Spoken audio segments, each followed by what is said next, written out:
Friends, मैं आपका कामेश्वरी दीप channel पर बहुत बहुत स्वागत करती हूँ। फ्रेंड्स, आज मैं आपसे बात करूँगी हमारे अंदर बहुत सी ऐसी क्वालिटी होती हैं जिसे कि हम पहचान नहीं पाते और हम अपने अंदर कमियाँ ही ढूंढते हैं।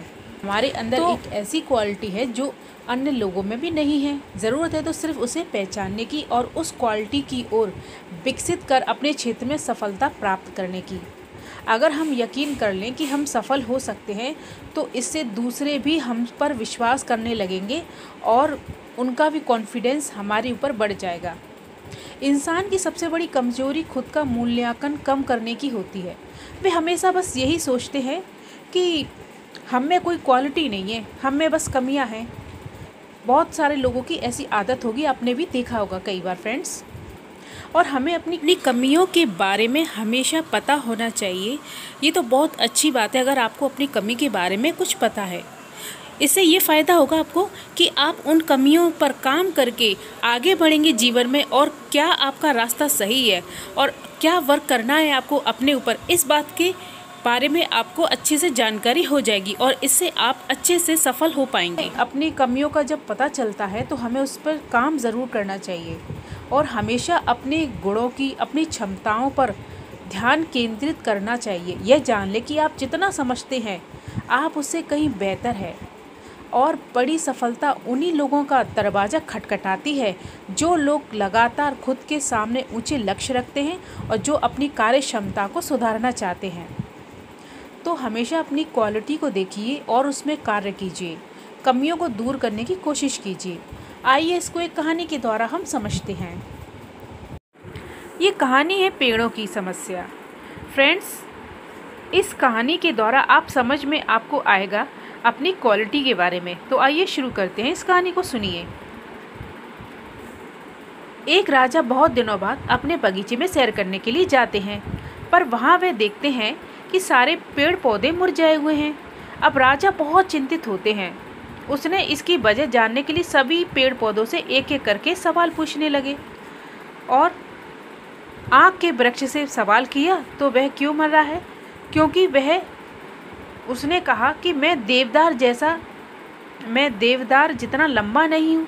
अब राजा ने देवदार की ओर देखा तो उसके कंधे झुके हुए थे, क्योंकि वह अंगूर की लता की भांति फल पैदा नहीं कर सकता था।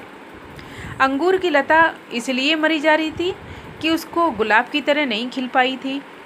अब राजा थोड़ा सा आगे गया तो उसे एक पेड़ नज़र आया जो बहुत ही निश्चित था और खिला हुआ था और उसकी ताजगी में नहाया हुआ।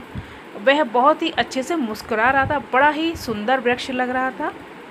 अब राजा ने उससे पूछा, बड़ी अजीब बात है कि पूरे बाग में मैं घूम चुका हूँ, लेकिन एक से एक बढ़कर ताकतवर और बड़े बड़े पेड़ दुखी हुए बैठे हैं, लेकिन तुम इतने प्रसन्न क्यों नजर आ रहे हो?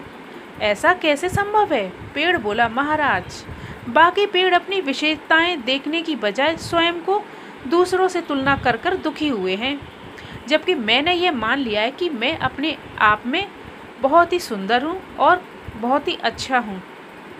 तो आप यही चाहते हैं कि मैं अपने गुणों से इस बगीचे को सुंदर बनाऊं। यदि आप इस स्थान पर आँख का या अंगूर का या फिर गुलाब का चाहते पौधा तो उन्हें लगवाते। इसलिए मैं किसी और की तरह बनने की बजाय अपनी क्षमता के अनुसार श्रेष्ठतम बनने का प्रयास करता हूँ,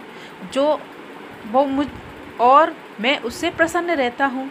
मुझे किसी से क्या मतलब, मैं तो अपनी अंदर देखता हूँ कि मैं कितना सुंदर हूँ और मैं कितना अच्छा हूँ, तो मैं खुश रहता हूँ अपने में। तो फ्रेंड्स, इस कहानी से हमें एक बहुत बड़ा संदेश मिलता है कि अक्सर हम दूसरों से अपनी तुलना कर कर स्वयं को कम आंकने की गलती कर बैठते हैं। अभी भी ज़िंदगी में दूसरों की विशेषताओं के आगे अपने आप को कमज़ोर मत समझें और कभी भी अफसोस मत करें कि आप में वो क्वालिटी नहीं है, आपके अंदर वो चीज़ नहीं है, बल्कि आप ऐसा सोचें कि आपके अंदर उससे बेहतर क्वालिटी है और बेहतर आप कर सकते हैं। तो फ्रेंड्स, अगर आपको मेरा वीडियो पसंद आया तो इसे लाइक ज़रूर कीजिए, सब्सक्राइब कीजिए मेरे चैनल को और बेल आइकन का बटन है उसे भी ज़रूर प्रेस कीजिए। Thank you.